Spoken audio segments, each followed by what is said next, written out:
Yon, magandang araw po sa inyong lahat. Muli po, Coach Oli News PH. Huwag po natin kakalimutan, subscribe and i-like nyo po itong video na ito. Ito, pag-uusapan natin.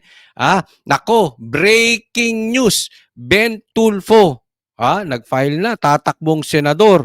At Jimmy Bondoc, tatakbo din. Ito rin, si Trillanes ay pag-usapan natin. Pero kinabahan, natakot, di umano. Oy. Sige. Okay, diretso na po tayo sa agad-agad sa topic ha. Again, wag pong kakalimutan. Mag-like po tayo agad sana ha. At sana ay maikalat natin itong video na ito. I-share and like po natin. Ito, kayo ba sa mga manunood nito, kayo ba ay iboboto nyo si Ben Tulfo, si Jimmy Bondoc, or si Trillanes? Ay nako. Sige. Ilagay nyo po agad dyan ha. Ilagay natin. So simulan po natin. Ngayon, tatakbo na si Ben Tulfo. Ito lang yung medyo nagiging issue ko dito kay Ben Tulfo. Pero para sa akin, okay naman po siya eh. Saglit nga lang. At malulubat tayo. Hindi ko na ano pala. Okay naman po si Ben Tulfo. Para sa akin, sa lahat ng mga Tulfo, ito ang maayos-ayos para sa akin. Kasi para sa akin si Erwin Tulfo negative na eh. Parang parang naging timbangag na rin talaga eh. At ito si Raffy Tulfo, so wala rin, puro alam niyo na yung puro grandstanding lang dito sa Senado, no? So para sa akin talagang medyo naging negative po talaga itong dalawang Tulfo na ito. Pero ito si Ben Tulfo ay nanindigan ito. Tatandaan natin may mga magaganda siyang sinasabi kay PRRD. At ito po ay ang sa mga Tulfo na nakagitna, no? Hindi natin siya masabing DDS, pero hindi rin natin siya masasabing timbangag, no? Ang nagiging problema ko lang, kung tatakbo si Ben Tulfo at mananalo din si Erwin at si Ben bilang senador, isipin nyo, 3 na ang Tulfo sa Senado. May problema po tayo doon. Di bali sana kung Duterte ang nakaupo sa Senado na 3, kasi ang ganda naman talaga ng record ng mga Duterte. Hindi ka ba, Coach Oli, nagiging bias or panatiko or double standard? Kasi para sa'yo, okay lang ang 3 senador sa na Duterte, pero sa Tulfo hindi. Kasi nga po, meron na pong napatunayan politically ang Duterte sa bansang Pilipinas. Compared sa Tulfo, lahat po sila ay nagsisimula pa lang. So hindi natin makita kung ano yung ebidensya. And yung nanguna po sa kanila na tumakbong bilang senador, palpak pa. Para sa akin, hindi ko talaga nagustuhan ang mga galawan ni Senator Raffy Tulfo. Ngayon, si Erwin naman, questionable pa nga citizenship niyan. 'Di ba? Ang nasabi nga ni Sir Jay Sonsa, may kaso pa yan. Pero bukod po doon, parang naging naging timbangag din. Naging tambalus-lus din. Sunod sa alon, laging kasama ng mga nitong mga tamba. Kung sunod lang siya sa alon, wala siyang paninindigan. Di po ba? Diba? Asan ang tayo ngayon? Ako hindi ko po talaga nakitaan ng tayo si Erwin. At para sa akin, kung ako'y tatanungin nyo, basura. Okay? Ibabasura ko yan, hindi ko po yan iboboto si Erwin Tulfo. Si Ben Tulfo pwede pa. Aabangan natin. Ito po naman ay walang pilitan. Kung sinong gusto nyong iboto, walang problema. Ako lang, binibigay ko yung aking opinion, pag-aaralan ko muna si Ben Tulfo at anong magiging tayo niya. possible. Hindi ko sinasabing hindi ko iboboto, hindi ko rin sinasabing iboboto ko. Pero posible kong iboto si Ben Tulfo. Posible rin hindi ko iboto. Yun lang, ang talagang isang pumipigil sa akin, tatlo na silang Tulfo dyan sa Senado, magkakaproblema tayo dyan kasi pag nagkampi-kampihan yan at baka mamaya, kausapin ng dalawang Tulfo, halimbawa tatlo sila dyan Tulfo, kinausap to si Ben Tulfo kahit maayos, syempre kapatid pa rin yan. O, suportahan natin si Tim Bangag, suportahan natin si Tambaluslos. Yari na tayo.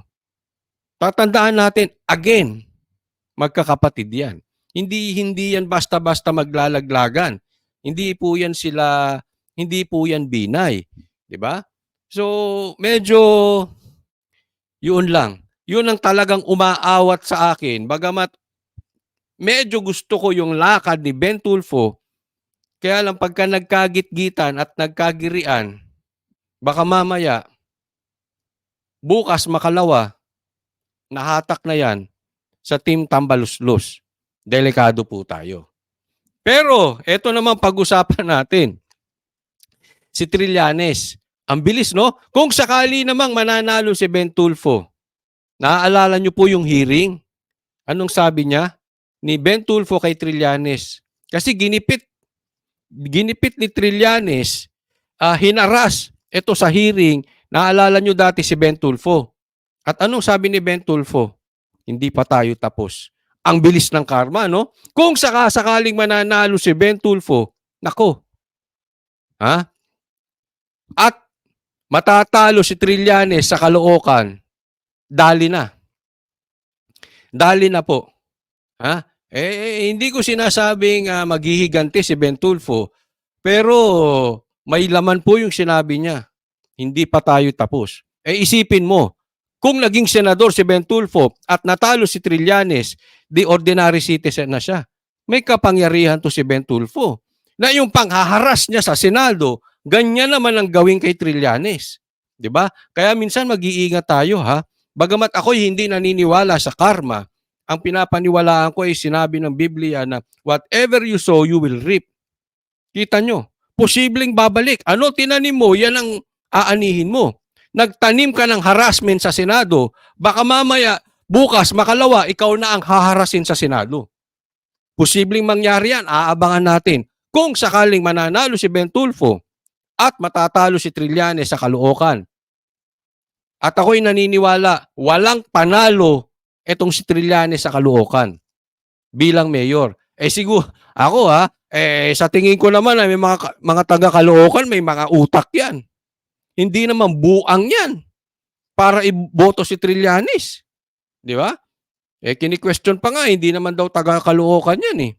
Di ba? Hindi natin alam kung totoo. May nagsasabi pa nga, kumakalat sa mga messages na kinakabahan na daw ito si Trillanes sa pagtakbo ni Ben Tulfo. Aabangan po natin sa mga susunod na araw. Ito po si Trillanes ay posibleng magtatatahol na naman. Posible.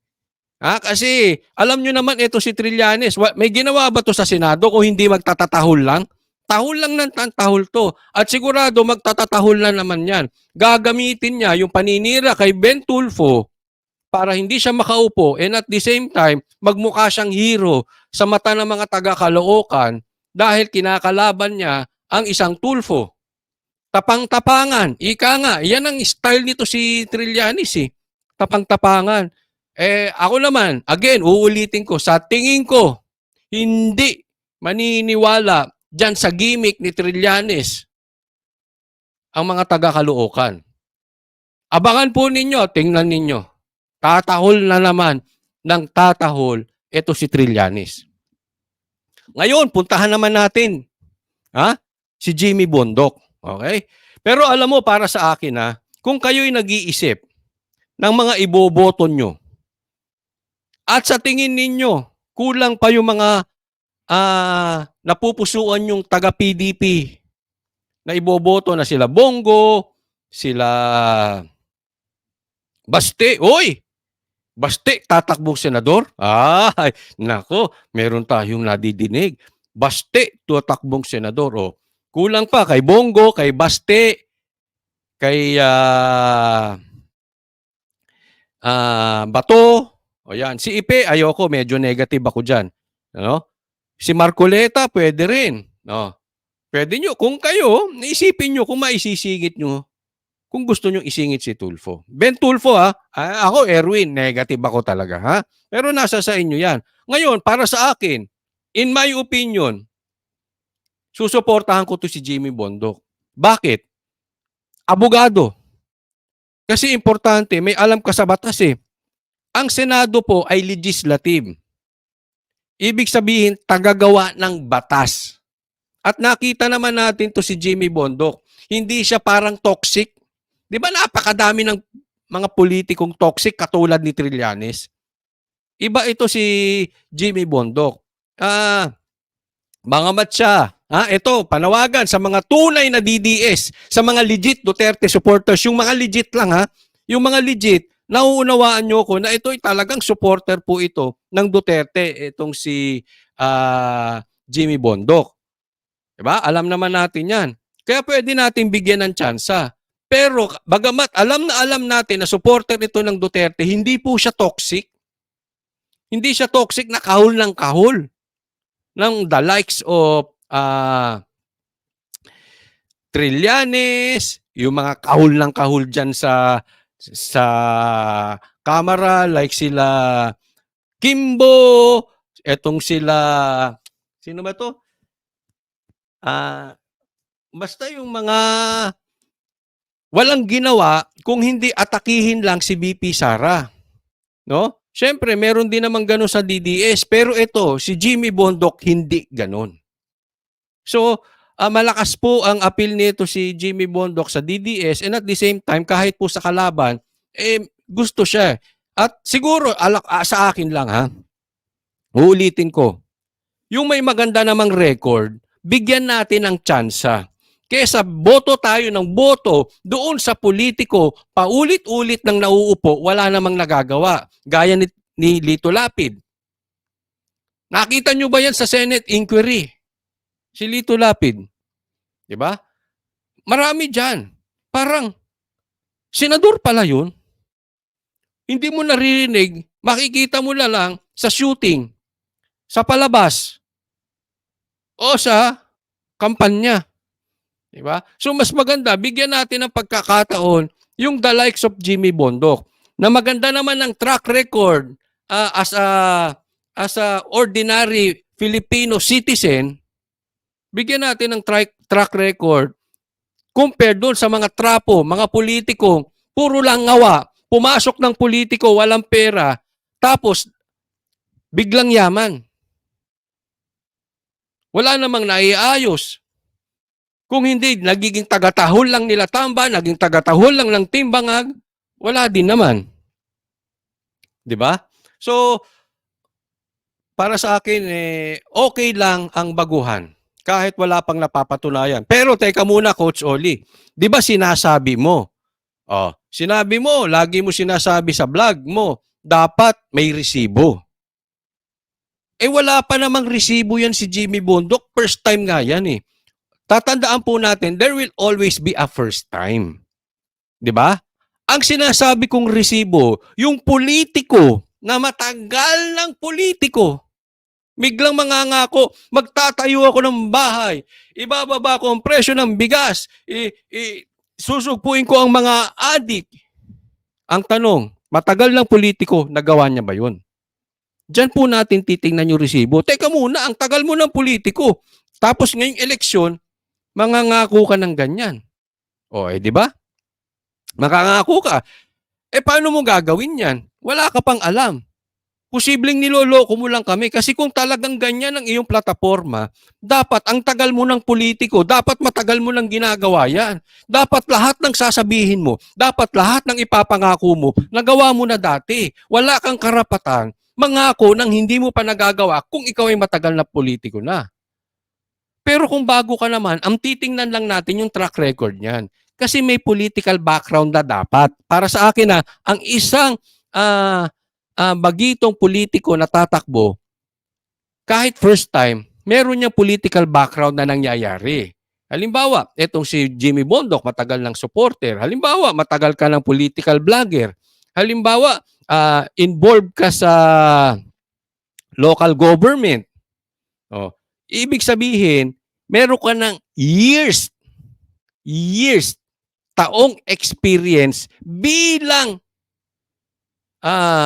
isang involved sa politika bago ka man lang tumakbo. At yan, nakita po natin kay Jimmy Bondoc. No? So, iyan lang po sa akin. At gumaganda po ang linyada, no, ng PDP. Or hindi ko alam kung ang tatakbuhin ba nito si Jimmy Bondoc kay ano. But definitely, this will be a good addition to the DDS supporters. Magandang addition to. Kasi tandaan po natin, kailangan natin ng numero sa Senado. And Jimmy Bondoc, para sa akin, boom na natin yan. Tuloy natin yan. And we are waiting. Pero meron tayong balita na si Baste ay talagang tatakbo bilang senador. No? Yan ang balita. Posibleng tatakbo bilang senador kung si PRRD ay tatakbong mayor sa Davao. Tingnan muna natin. Abangan natin kasi alam naman natin, kabisado nyo naman ng Duterte. Laging may twist sa politika yan. Everybody is waiting for the twist. Ano ang gagawin ng Duterte this following days? No? So, Monday, Tuesday, naniniwala ako dyan magsisifile ang mga Duterte ng kanilang intensyong tumakbo. And for me, sana ay tumakbo si Pulong tsaka si Baste as senador. No? But anyway, kung hindi man, abang-abangan natin. So far, gumaganda-ganda, nadadagdagan. Ng kahit pa isa-isa, mahaba pa naman, may 2 araw pa tayo. Di ba? So, posibleng magkakabiglaan yan sa Lunes at Martes. Ito naman si Trillanes. Hindi natin alam, baka mamaya magdidemanda na naman yan. Ito po ang taga-demanda. Parang taga-demanda ito ng tatandaan po natin si Trillanes, dinemanda ang mga ibang miyembro ng SMNI, including Banat Bay, Attorney Roque, at iba pang mga personalidad ng SMNI. And balita ko lang po,